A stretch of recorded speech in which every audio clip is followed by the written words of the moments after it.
Olá, graças e paz, irmãos, amigos, amigas, que vocês tenham hoje uma noite feliz, um sono tranquilo, para a gente descansar.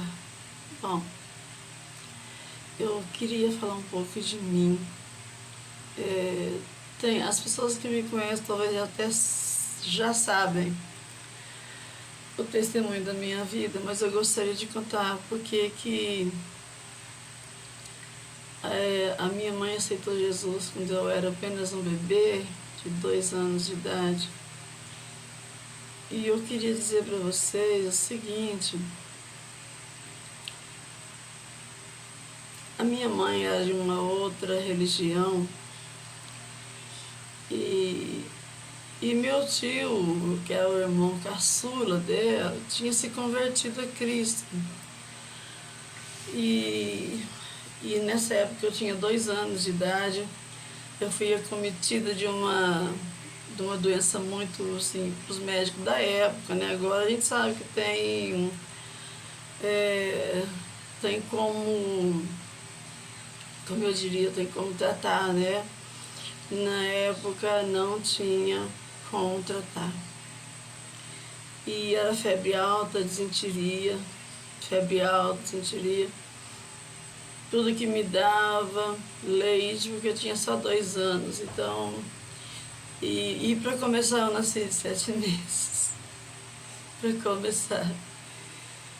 E meu pai disse que eu era muito pequenininha, magrinha, não ganhei peso, assim, como um bebê, que às vezes não tem nada assim grave, já ganha peso. Eu demorei para ganhar peso.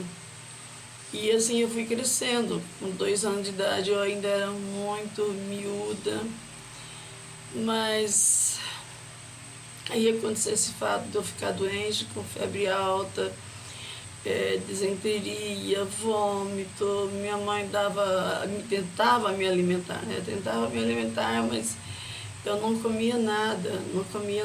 E o que eu comia voltava.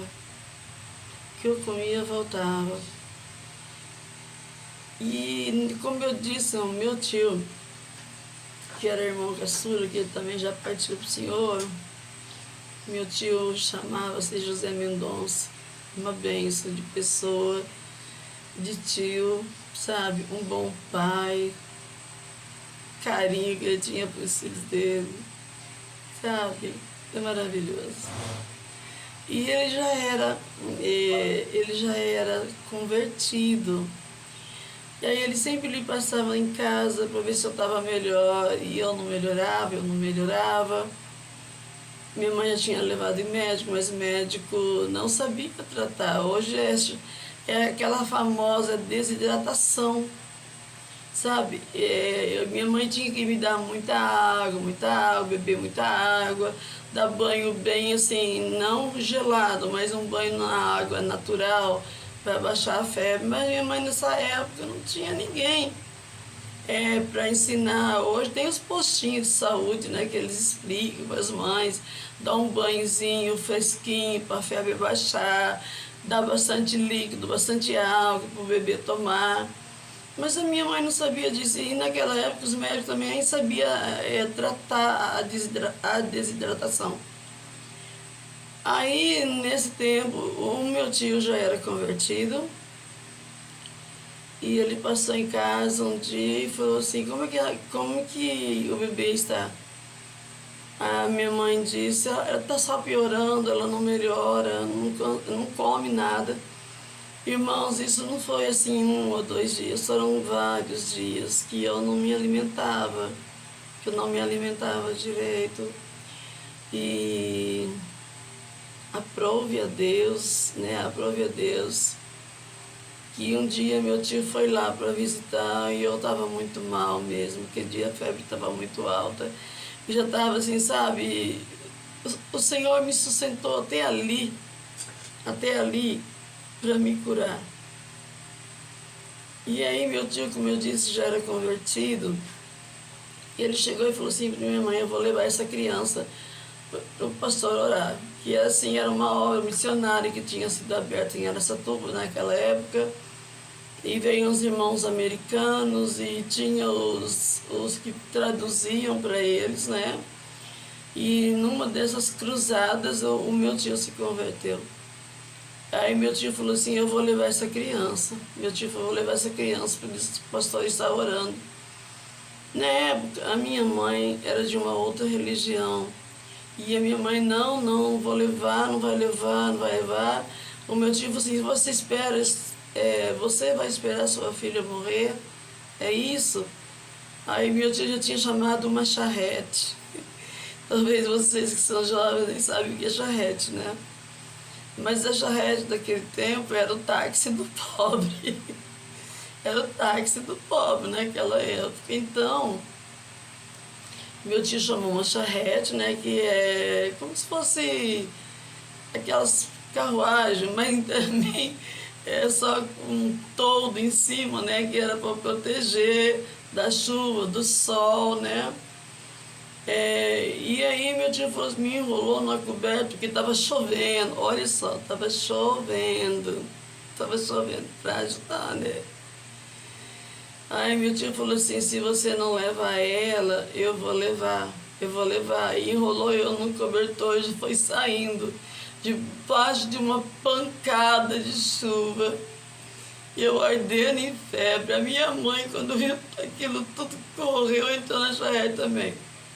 Aí fomos, meu tio levou a gente lá e conversou com um dos missionários, né, que estava abrindo a obra naquela época, e falou assim, essa menina é minha sobrinha, e faz tempo que ela está enferma, com febre alta, com desenteria, vômito, e nada cura ela, nada que os remédios que os médicos dão, nada cura. Aí o pastor, ele me pegou nos braços e orou por mim. E o nome desse pastor, o meu tio contou para mim, o nome dele era Elias. Acho que o nome dele era Elias, isso. Aí esse pastor me tomou nos braços e falou, orou a Deus, né? Orou a Deus que Deus me curasse. E quando ele terminou de orar, ele virou para minha mãe e falou assim, a senhora me promete que você não vai dar nenhum remédio para ela, porque quem vai curar ela é Jesus. A minha mãe disse que sim, né, que ia fazer isso sim. E aí conforme eu fui para casa, a minha mãe, porque sim, sempre ela me dava aqueles remédios que o doutor passava, né? Aí a minha mãe, ela foi dar de novo essa medicação e o pastor tinha falado que não era para dar nada para mim, que quem ia me curar era Jesus, né? Era Jesus que ia me curar. Aliás, eu estava já curada, né? A verdade é essa. Aí a minha mãe teimou e me deu de novo a medicação que os médicos haviam passado. O que aconteceu? Eu comecei a passar mal, muito mal. A ponto que no outro dia meu pai estava com medo de ir trabalhar e recebeu uma notícia que eu tinha morrido. E naquele dia que eu piorei, o meu tio falou assim, olha, acho que eu não vou trabalhar hoje não, vou ficar aqui, essa menina não está bem, não. A gente não sabe mais o que fazer, porque naquela época, irmãos, tudo era muito difícil. Hoje tem posto de saúde que a mãe pode levar a criança, né? E naquela época tudo era mais difícil. Então meu tio sentiu de Deus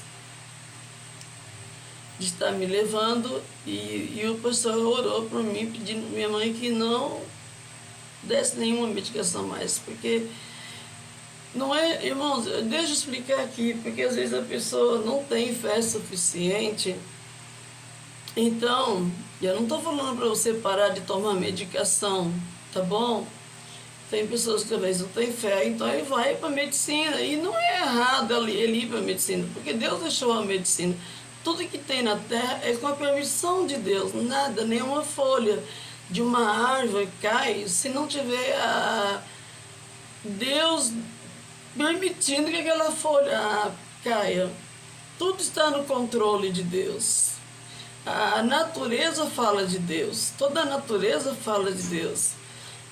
Tem que ser uma pessoa muito dura de coração para não ver Deus no meio de nós, né? No nosso dia a dia, da maneira maravilhosa que Ele cuida da gente, tudo. E aí quando minha mãe deu remédio, que eu estava contando, e eu piorei tudo, aí a minha mãe chamou uma charrete, tinha um ponto de charrete perto de casa. Aí a minha mãe, ela nem esperou meu tio. Ela estava com medo de ouvir o que meu tio ia falar, né? Porque ele ouviu quando o pastor falou que não desse nenhum remédio, porque quem ia me curar era o Senhor Jesus. Aí minha mãe chegou lá no pastor e comigo, e eu muito mal, muito mal. Aí naquela hora aquele pastor falou assim, minha irmã, você deu remédio, não deu? Aí minha mãe não pôde negar, minha mãe disse que sim. Aí ele falou assim, olha irmã, eu vou orar mais uma vez, mas me prometa. Aliás, ele falou, não, prometa a Deus, que você não vai dar nenhuma medicação, porque a sua filha vai ser curada por Deus.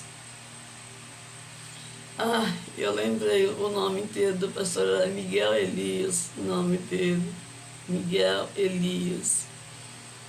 Ele era um homem muito usado por Deus, irmãos, muito, mas muito usado.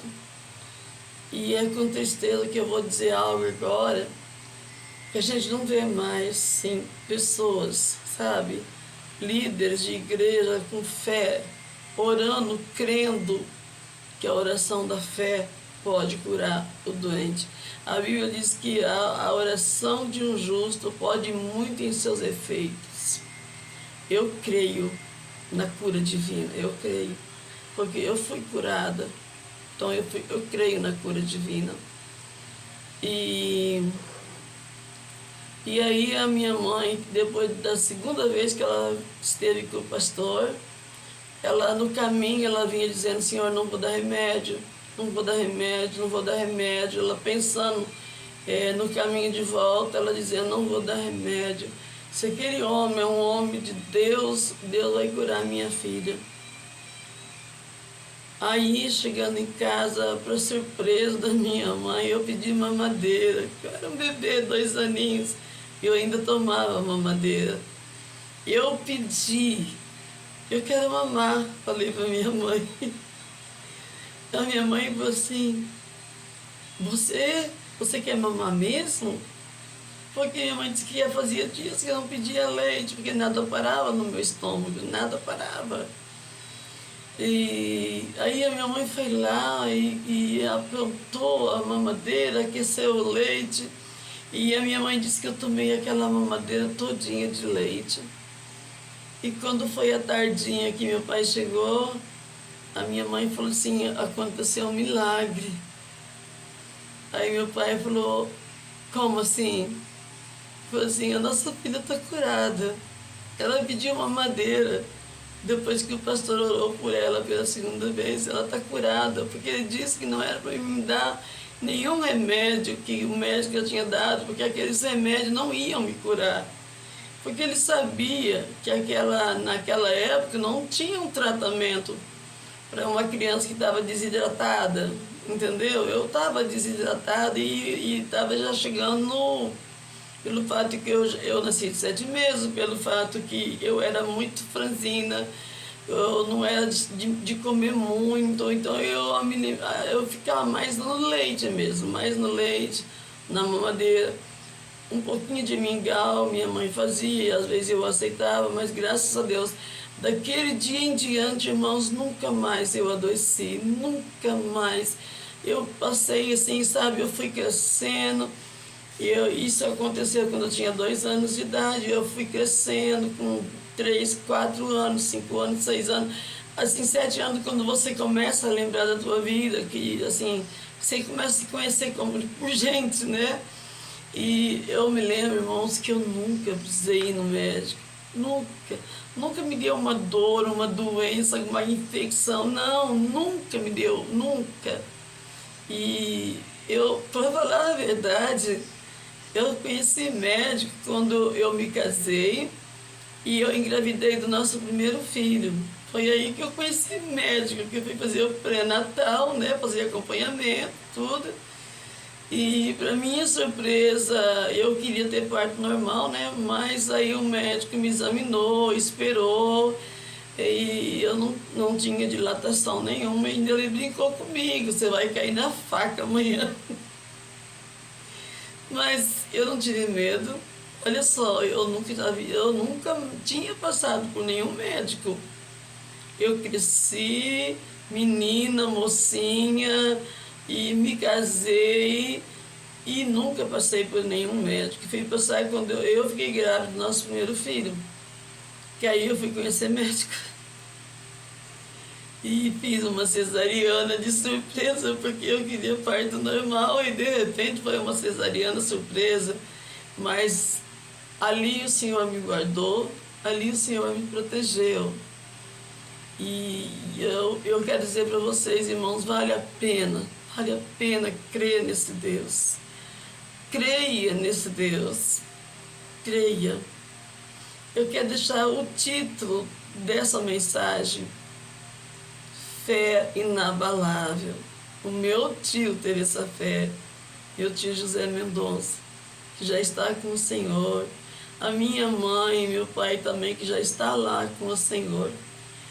E que um dia nós vamos nos reunir novamente. Aleluia! Nós vamos nos reunir novamente para estar naquele lugar maravilhoso. E eu tenho mais, irmãos, testemunho de livramentos. Aí, quando eu contar, vocês vão, sabe? É só quem viu como eu fiquei. O meu marido ficou sabendo o que aconteceu comigo quando eu fui ter a nossa terceira filha, porque eu tive um menino, depois tive duas meninas. E quando eu fui ter a nossa terceira filha, eu passei muito mal. Eu vou dar esse testemunho também. E eu estou fazendo isso para você me conhecer um pouco mais, entendeu? O pessoal do Facebook, um pouco de pessoas, eu sei que me conhecem, mas estou contando isso para você entender que a fé é uma coisa maravilhosa na vida de qualquer ser humano, sabe? A fé, ela trabalha mesmo. E eu fui curada por Jesus através do meu tio, que fez a minha mãe levar eu. E a minha mãe aceitou Jesus por ver a cura que Deus fez comigo no mesmo dia que ela obedeceu, de não dar nenhuma medicação, essas medicações que já não faziam nenhum efeito mesmo. E foi o que o pastor viu, né? Talvez Deus mostrou para ele essa medicação. E ele disse, não toma, não dá, não é isso que vai curar a sua filha, é Jesus. A sua filha está muito, muito perto da morte. E só Jesus pode fazer isso. E realmente, irmãos, eu cheguei bem pertinho da morte. Mas não foi só dessa vez também. Depois, quando eu tive a nossa terceira filha, Deus me deu um livramento de morte também. Nossa, foram tantos livramentos. E eu quero um dia poder estar contando isso para vocês. E eu quero que vocês entendam por que eu falo de fé. Porque a minha vida foi sempre movida pela fé, sabe? Eu tive uma mãe que me ensinou como usar a fé. E como é que ela usa a fé? É você descansar nos braços do Senhor Jesus. A fé é uma entrega total. Eu vejo também no meu marido isso, ele é uma pessoa também de fé. A Miriam também é uma pessoa de fé. O meu filho Paulo, a minha filha Andresa Mária também são pessoas que têm fé. E eu ensinei isso para eles. Tenha fé, confia, Deus está no controle de tudo, irmãos. Deus sempre esteve, sempre estará no controle da sua vida, no controle da minha vida, no controle dos nossos filhos. Além, você se lembra daquele homem que chegou para Paulo e falou assim: Senhores, que devo fazer para ser salvo? E Paulo falou assim: crê no Senhor Jesus e serás salvo tu e a tua casa. Irmãos, quando você tem fé, às vezes seus filhos tão rebeldes, falando coisas que às vezes, sabe, esse tipo de palavras da gíria de hoje em dia, né? Eles são jovens e ainda e falam. E eu sempre preocupada, sempre assim, sabe, admoestando, falando, fulano, não fala isso. Essas coisas entristecem a Deus, não fale sobre essas coisas. E um dia eu estava ouvindo um pastor falar que quando você entrega teus filhos na mão do Senhor, realmente será salvo tu e tua casa. Minha irmã, meu irmão, amados e amadas em Cristo Jesus, se você crê, olha só, eu não estou falando de religião, não. Eu estou falando do Evangelho de Cristo. Se você crê, presta atenção no que eu vou dizer, guarda isso. Se você crê que Jesus Cristo é teu único Salvador, se você crê que Jesus Cristo é o Cordeiro de Deus que tira o pecado do mundo, se você crê que lá naquela cruz ele recebeu todo o pecado da humanidade sobre ele, todo o pecado estava sobre Jesus. Não foi só os açoites que ele levou, não foi só tudo que ele sofreu ali, aquela morte terrível, morte de cruz. E para começar, a cruz não era do Senhor Jesus. Aquela cruz era para um homem grande e forte chamado Barrabás. E na Páscoa, sempre os judeus pediam que alguém fosse solto por causa da Páscoa, da comemoração da Páscoa. Agora imagina o carcereiro chegando, mexendo lá nos cadeados das correntes. Barrabás sai lá do escurinho que ele está aí e fala: chegou a minha hora, né? Ele: não, Barrabás, você não vai mais morrer. Ele: como assim? Alguém vai morrer em teu lugar. Alguém vai morrer em teu lugar. Então, tanto é, irmãos, que Jesus sofreu tanto, e esticaram os braços dele para poder alcançar o tamanho que era Barrabás. Aquela cruz não foi feita na medida para Jesus, porque eles costumavam pegar a medida de um braço estendido, entendeu? De um braço estendido. E eles forçaram muito o braço de Jesus para esticar, para ficar no lugar certo.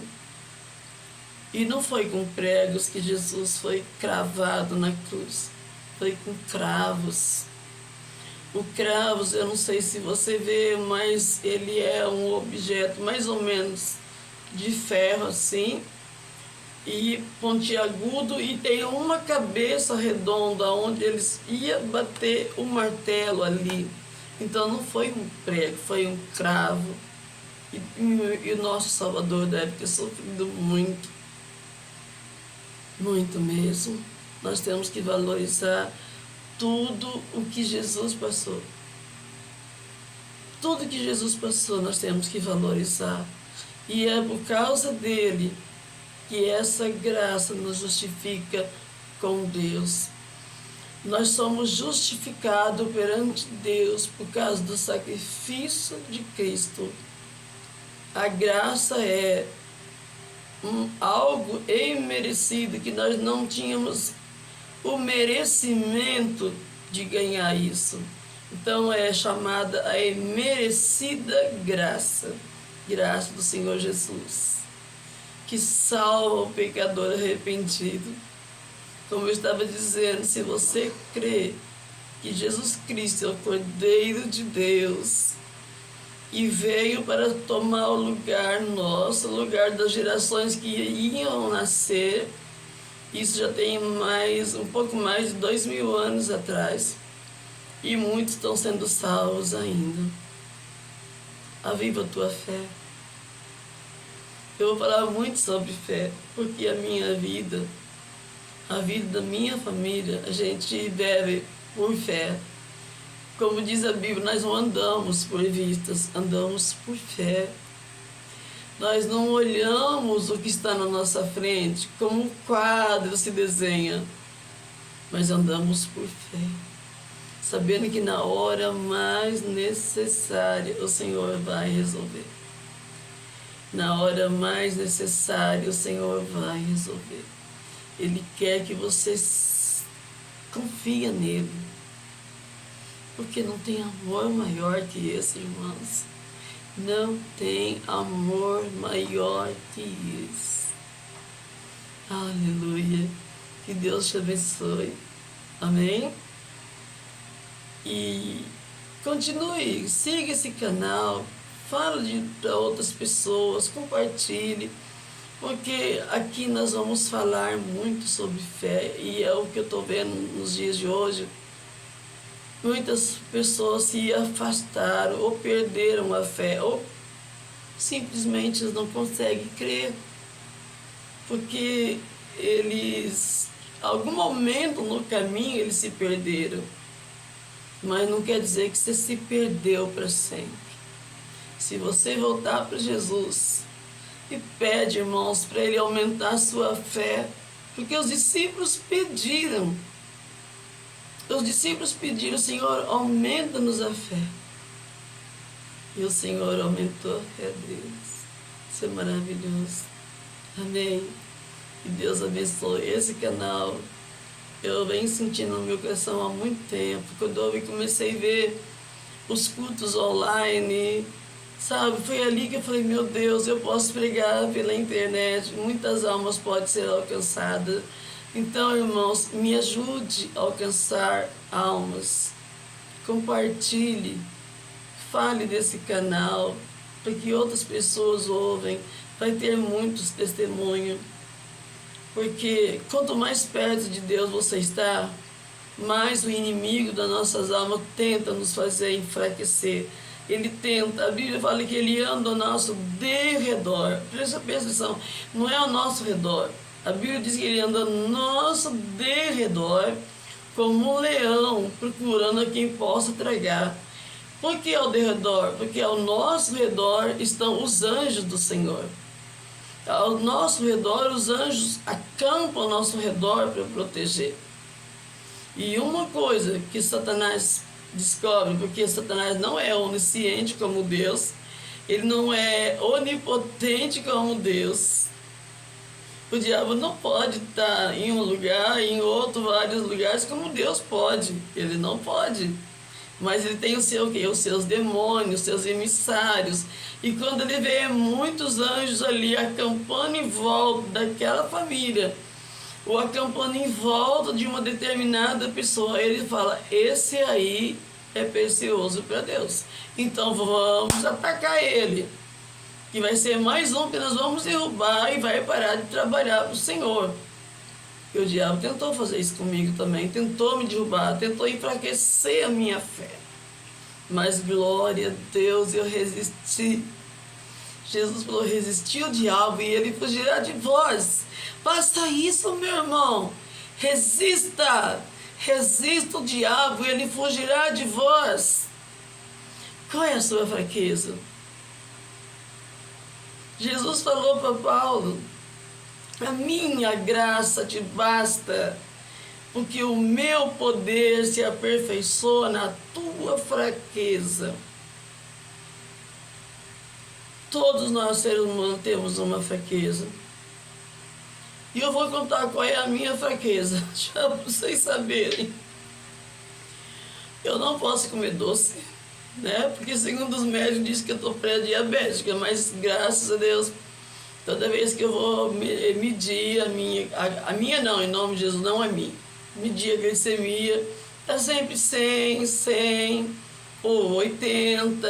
Então eu falo que eu tenho, eles falam que eu sou pré, mas graças a Deus não tenho. O meu marido, sim, ele teve.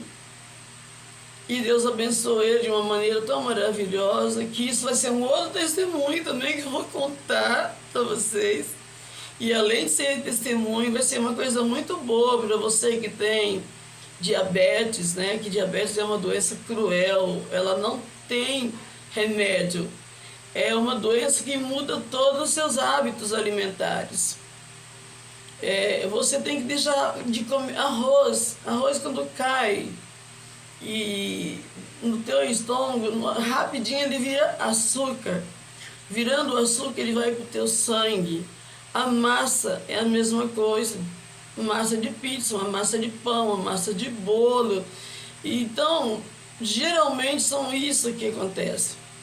E a minha fraqueza é gostar de bolo, de doce, de sorvete. Eu amo sorvete. E eu falo, Senhor, eu confio em Ti. Os médicos falam que eu estou pré-diabética, mas eu falo, Senhor, não estou. Porque o Senhor já me curou. Já faz muitos anos que eles vêm falando que eu sou pré-diabética, mas eu digo, não sou. Porque aquele que está em mim é maior do que aquele que está lá fora. Amém, irmãos? Deus abençoe vocês. Fique na paz do Senhor. Que você tenha uma semana abençoada com muitas bênçãos de Deus sobre a sua vida. Jesus te ama e eu também. Tchau.